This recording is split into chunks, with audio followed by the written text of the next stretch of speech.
and they say, hey, I hope you guys are having a good week, and I hope with all the firings that's been going on in government that you've found a way to hold your head up, right?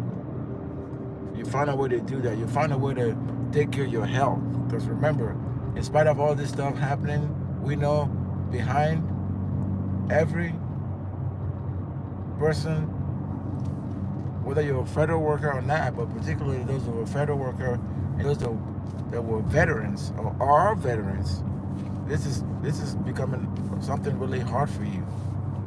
I understand that, and that's why I'm going to continue to come on this live to give you the latest and greatest as I know it, right? And what I do know right now is a lot of people are a little bit anxious within the DOD because unlike other agencies, the DOD is probably the one that's been denying the fact that they deserve to give up more of those federal workers than everybody else. But so far, the DOD has been fighting. The DOD has been hiding. The DOD has been talking about stuff is going to be impactful. But I will be the one to tell you the DOD has a lot of waste. And by the time Doge is done with the DOD, you're not going to recognize the DOD because the DOD has refused to look internally within themselves to police themselves. And that's where I think most of the problems are going to arise from, where a lot of people, they've been living fat off the hug and they've never ever done anything that remotely looks like they're trying to like fix anything, right? So because they're not doing anything like that, what it does mean then is that you find a situation where they're never going to be able to fix anything. And because they're not fixing anything, they're going to find themselves when they cannot cash the check, if you know what I mean. They can't cash the check. It's like you write now these checks, but you can't cash them. Oh yeah, it's going to impact readiness. Oh, those people that you fired, you weren't supposed to fire them, and so therefore give them back their job. And give me a break. Haven't you seen how the courts have erred towards the president and his administration? Haven't you seen that stuff? So what makes you think you're any different? That's what I want to know, DOD. What makes you think so special? Okay? A lot of people know that there's a lot of waste within DOD and they want to trim that fat. But is there an incentive to maybe say, hey, if we save this much money, we can give X amount? I mean, they've already talking about giving people like, I don't want to call them stimulus because that's the wrong word. Giving them some kind of like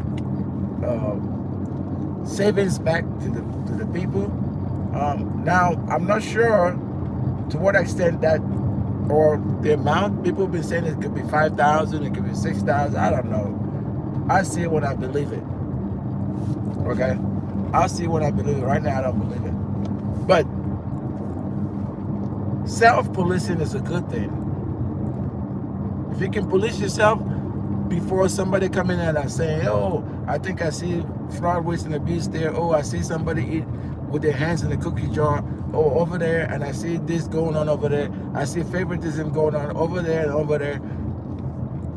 It's a better thing to say, hey, look, we'll be honest right here, and we'll kind of say, hey, we think you can do this for us, okay? We think we can save X amount of money if we work with you. You know what I mean? So to me, that's the right way to do this stuff.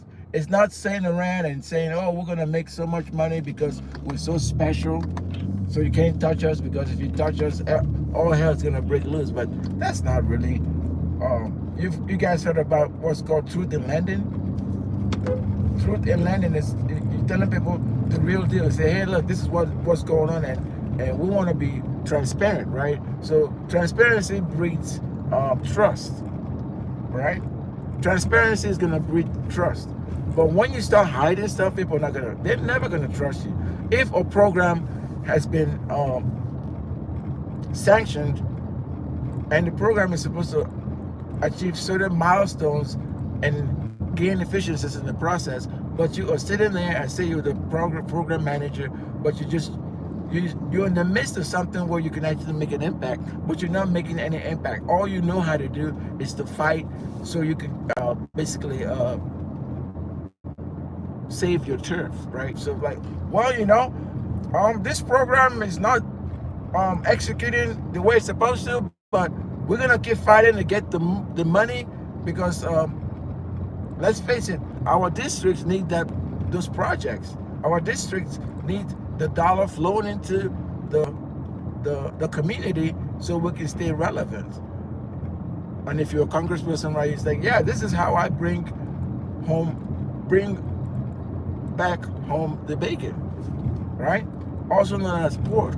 All right, so that's something a lot of people have been kind of thinking, okay, yeah, how am I gonna like let these programs go away when in actuality it's actually helping my community with a bunch of other stuff, right? So you got that going, and you got people on the other end who are the people managing the programs, but then when they go to Congress to testify as to the efficiency of these programs, or is it even effective, more often than not, the questions that get asked they're not tough enough to be able to actually get to the bottom of what you need. And then sometimes they give them a bias. Say, oh yeah, don't worry about it. You can just kind of like give us a written statement, and that's really all we're gonna need from you for now, because we trust that you're managing the program. Well, if the program is getting managed the right way, why do you have all these deficits?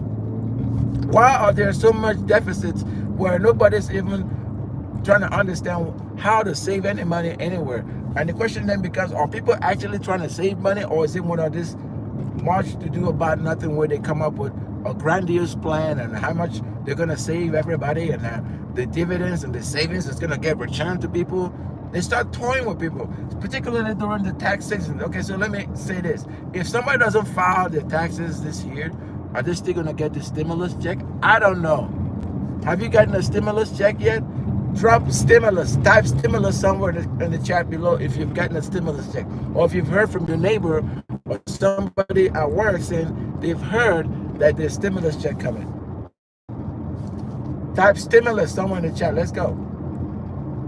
Because I'm getting really sick and tired of hearing people complaining about how bad things are, but then actually it's the same carousel, spinning around and spinning around. People get on here and they get off there, it's a revolving door kind of thing when you think about it, right? So then what does that mean? What's the implication for you as somebody that's an honest, law-abiding, tax-paying citizen, right? What is the implication if somebody else is apparently getting the lion's share of the money, but they're lying to you? They're making you think for one reason that they're going to give you a lion's share, but make no mistake about it, the only thing you're going to be getting from these folks is not anything dealing with lion's share. And while we're talking right now, there's a whole bunch of people that's been placed on admin leave, and they're supposed to start exploring if they're going to be part of the Deferred Resignation program. I don't know if you guys remember what that program was. That was the fork in the road email that people from the Doge sent through OPM, okay, to touch all the federal civilians, right? And the way this stuff was implemented was awful. In other words, it wasn't fair, it wasn't equitable, and people at some locations are saying it was discriminatory. In other words, they pick their friends and who they say is going to be non-exempt and who will be exempt. And then that determined, particularly for the Department of the Air Force, who is going to get into the program, which to me is complete bullshit. You said it, I cussed. I don't cuss that much. It's complete bullshit. You know why it's complete bullshit?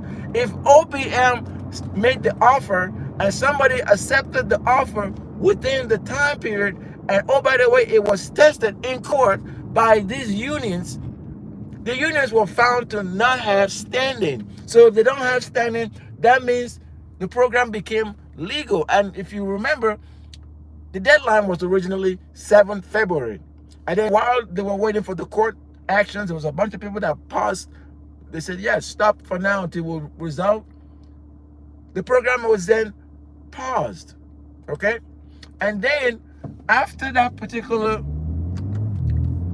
court decision, The program came back into existence, but it was closed that same night because it was given another extension up to the 10th of February.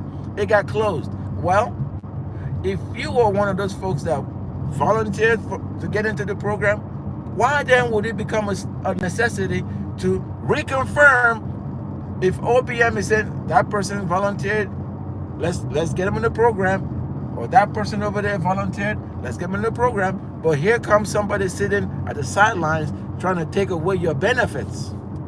Okay? They took away your benefits, and on top of that, they created a toxic work environment, made it where it was so difficult you couldn't perform.